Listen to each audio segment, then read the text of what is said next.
সম্প্রতি শিক্ষক নিয়োগ এবং যোগ্যতার মানদণ্ড নিয়ে এক নতুন বিতর্ক সামনে এসেছে, যা পশ্চিমবঙ্গের হাজার হাজার অভিজ্ঞ শিক্ষককে প্রভাবিত করেছে। বিতর্কটি মূলত সেই সমস্ত শিক্ষকদের কেন্দ্র করে যারা দীর্ঘ 10 বছর বা তার বেশি সময় ধরে শিক্ষকতা করছেন, কিন্তু তাদের এখন শিক্ষক যোগ্যতা পরীক্ষা বা টেট দেওয়া বাধ্যতামূলক করা হচ্ছে।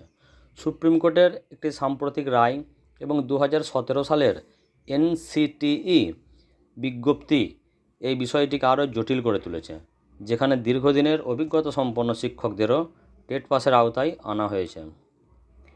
এই বিতর্কের কেন্দ্রবিন্দুতে রয়েছে একটি মৌলিক প্রশ্ন: 10 বছরের শিক্ষকতার বাস্তব অভিজ্ঞতা কি তাত্ত্বিক প্রশিক্ষণের সমতুল্য নয়?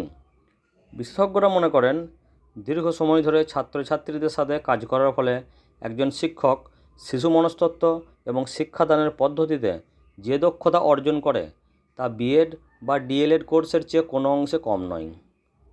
10 বছর ধরে শিশুদের মনস্তত্ত্ব বোঝা এবং তাদের সাথে মেশার ফলে একজন শিক্ষক যে বাস্তব জ্ঞান অর্জন করেন তা পুঁথিগত বিদ্যার চেয়ে অনেক বেশি কার্যকর।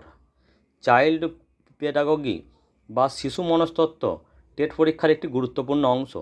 দীর্ঘদিনের অভিজ্ঞ শিক্ষকরা স্বাভাবিকভাবেই এই বিষয়ে পারদর্শী হয়ে ওঠেন।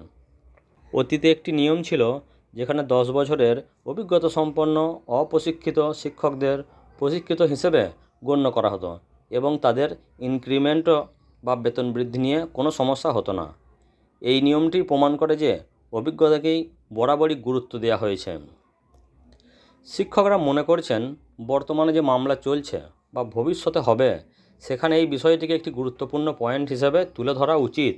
যে সমস্ত শিক্ষকদের 10 বছরের বেশি অভিজ্ঞতা রয়েছে, তাদের আবার কেন টেট পরীক্ষায় বসতে হবে? এই প্রশ্নটি আদালতের সামনে জোরালোভাবে উপস্থাপন করা প্রয়োজন।